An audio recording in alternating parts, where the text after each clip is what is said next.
Pasukan Raider Tengkorak, salah satu kebanggaan TNI, kini tiba di Intan Jaya, Papua.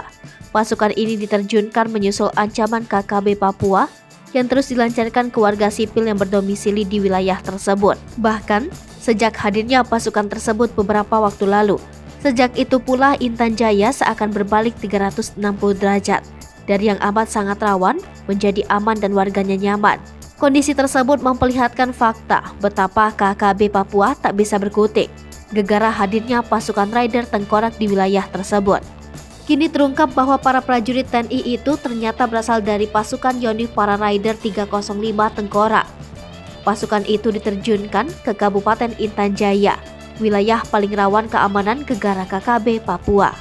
Dilansir dari Instagram Kodam 17 dan Rem 173 PVB, Brigjen TNI Taufan Gestoro mewakili Pangdam 17 Cendrawasih, Majen Muhammad Saleh Mustafa menyambut kedatangan pasukan tersebut. Ia memimpin upacara penyambutan Satgas Satuan Organik Yonif Para Raider 305 Tengkorak, Kolakops Korem 173 PVB Sektor Intan Jaya di lapangan upacara Yonif R754 ENK Jalan Tras Nabire, Kelurahan Kuala Kencana, Kecamatan Mimika, Kabupaten Timika Tengah, Provinsi Papua. Dalam amanatnya, Pangdam 17 Cendrawasih yang dibacakan oleh Danrem 173 PVB menyampaikan bahwa Papua merupakan wilayah NKRI yang memiliki nilai strategis dan sangat berpengaruh terhadap aspek pertahanan. Diharapkan Satgas Yonif Para Raider Tengkorak dan seluruh prajurit yang diberi kepercayaan untuk melaksanakan tugas pengamanan di Papua harus mengetahui tugas pokok sesuai materi yang telah diterima.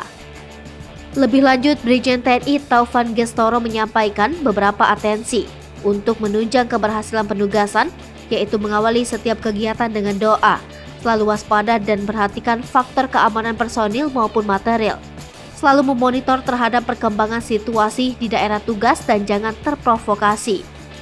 Turut hadir dalam upacara tersebut diantaranya Kasih Ops Korem 173 PVB dan Yonif R754 ENK, dan Yonif 514 SY, dan Yonif 755 Yalet, dan Kikaf 2 Denkaf 3 Timika, dan Kikop Primob Timika.